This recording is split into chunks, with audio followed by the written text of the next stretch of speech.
Hello বন্ধুরা, সবাই কেমন আছেন? আশা করছি সবাই খুব ভালো আছেন। তো রান্নাবাটি চ্যানেলে আপনাদের সবাইকে স্বাগত। আজকে রেসিপি তোমাদের সাথে শেয়ার করব। আজকে মা রান্না করেছে। আজকে রান্না হয়েছে ডিমার শাক। এই যে আমাদের অতিথি ঈশানী। ঈশানী, আজকে ভাত খেয়ে কেমন লাগছে তোর? কি দিয়ে খাচ্ছিস? শাকটা কেমন লাগছে খেয়ে বল। ভালো লাগছে? এদিকে মা। আমার তো শাক ভাত হলে কিছু লাগে না, শাকটা খুব ভালো লাগে।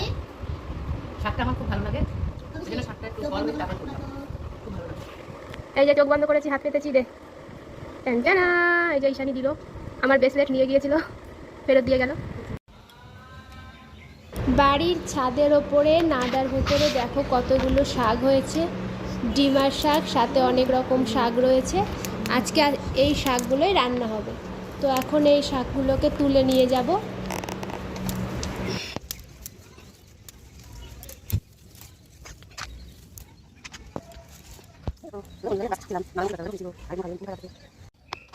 এই দেখো কত সুন্দর শাকটা হয়েছে। এটা আমার ছাদের উপরে নাদার মধ্যে লাগানো হয়েছিল, তাই ছাদ থেকে তুলে নিয়ে আসলাম। নাদা থেকে তোলাটাও দেখিয়েছি, দেখবে।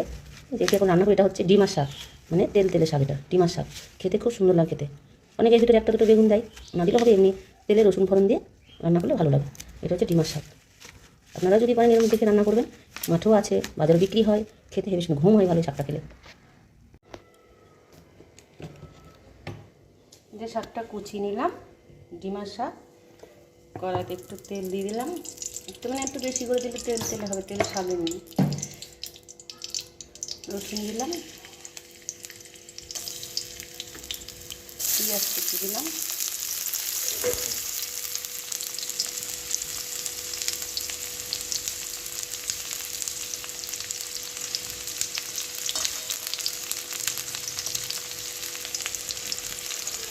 একটু ভালো লাগে। পেঁয়াজটা কুচি কুচি করে ভাজা হয়ে গেলে এইবার শাকটা দিয়ে দিলাম।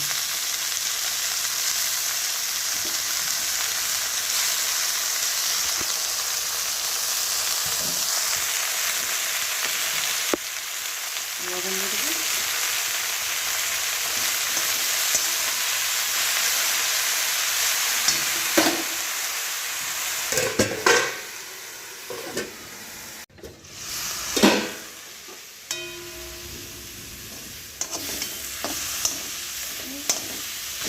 এই যে কমপ্লিট হয়ে গেল ডিমার শাক।